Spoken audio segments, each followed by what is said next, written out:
Now we are told, verse 23, and when he was entered into a ship, his disciples followed him. Now we have the fifth miracle here, and it hasn't anything to do with healing. It has to do with a physical miracle over nature. And I think that here you see the power of the Lord Jesus demonstrated, actually the power that I think Adam had before he lost that dominion. God gave him dominion, we're told. Dominion means you've got a kingdom. And now we see in this, the last Adam, we see it manifested. Now notice this.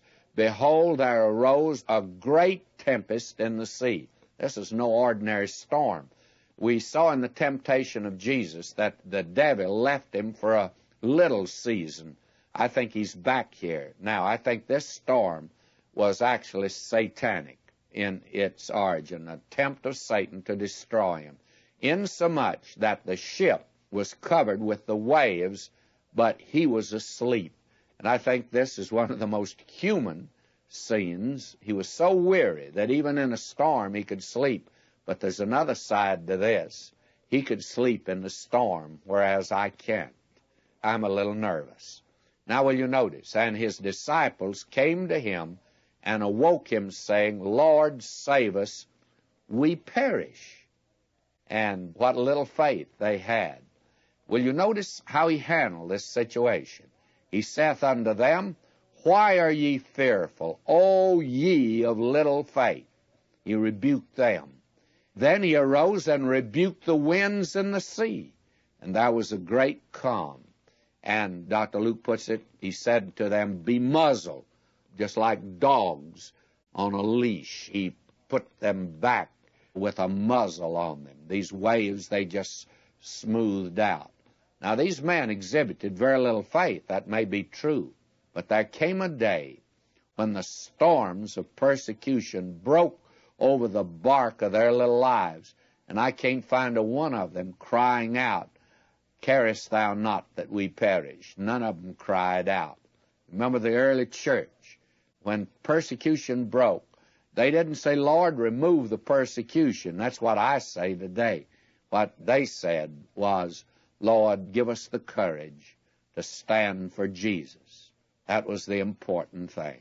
Now, verse 27, But the men marveled, saying, What manner of man is this, that even the winds and the sea obey him?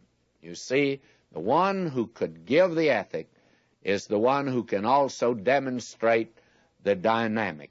Now we come to the sixth miracle here, and this is a tremendous miracle. It has to do with the casting out of demons. Let me read verse 28. And when he was come to the other side, now he's crossed over the Sea of Galilee into the country of the Gergesenes. Now, Gadarenes it's called. And these people were of the tribe of Gad. You remember the tribe of Gad stayed on the wrong side of Jordan. And what happened to them? They went in the pig business, and they shouldn't have been in the pig business. You see, when you once disobey the Lord, the next step of disobedience is not so difficult. And before long, we are really walking out of the way and his will altogether. Now, there met him two possessed with demons, coming out of the tombs, exceeding fierce, so that no man might pass by that way. These were dangerous men, demon-possessed men.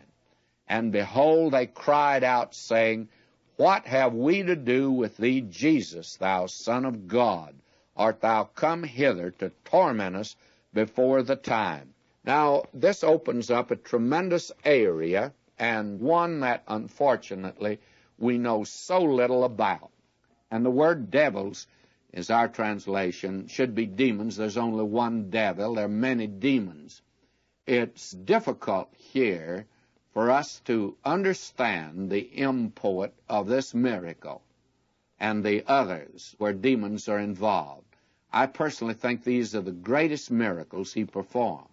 And it's because of our phenomenal ignorance of demons, the subject just doesn't impress us properly. We today are not impressed by it. I consider these miracles the greatest that he performed. Now will you notice this, verse 29, And behold, they cried out, saying, What have we to do with thee, Jesus, thou Son of God? Art thou come hither to torment us before the time? And there was a good way off from them a herd of many swine feeding. So the demons besought him, saying, If thou cast us out, suffer us to go away into the herd of swine. For some reason, they want to be made real. When I say made real, brought into physical reality. They want to be materialized. That is the thing they seem to be concerned about, and even satisfied to go in a herd of swine. And he said unto them, Go. And when they were come out, they went into the herd of swine, and behold, the whole herd of swine ran violently down a steep place into the sea and perished in the waters. The herd of swine would rather die than have the demons possess them. Mankind's a little different. Many are demon-possessed. Now, I believe that you have a real manifestation of the supernatural during the time of Moses, during the time of Elijah, and during the time of the Lord Jesus.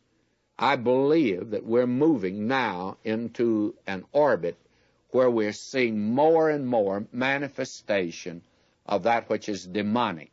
And I think there are many evidences of it that are about us today. It's difficult to pinpoint many of these. I think there's always a danger of going overboard and saying they believe so-and-so is demon-possessed. Every now and then a person comes to me and says, oh, I think so-and-so is demon-possessed. Well, I think you and I need to be very careful of that. That's sort of like witch hunting. But there are demon-possessed people. I do not think any child of God could be demon-possessed. And I think a great deal of insanity today. I attempted one time in psychology to major in abnormal psychology. I had a man that worked with these people. He was a medical doctor, by the way, and he was a Christian, and he told me he was fairly sure that a great many of the cases that he had were actually in the realm of the supernatural, that they were demon possession. There's a great deal of evidence, friends, in this sphere. Now they go into the swine go into the water. I'm of the opinion that the demons did not want to be confined. They knew something about the confinement of certain other demons, the fallen angels, as they're called in the Epistle of Jude. They didn't want that. They wanted to be able to materialize themselves here in this world. Now, verse 34, and behold, the whole city came out to meet Jesus. When they saw him, they besought him that he would depart out of their coast. And this is certainly ironical, is it not? They would rather have their pigs than have Jesus.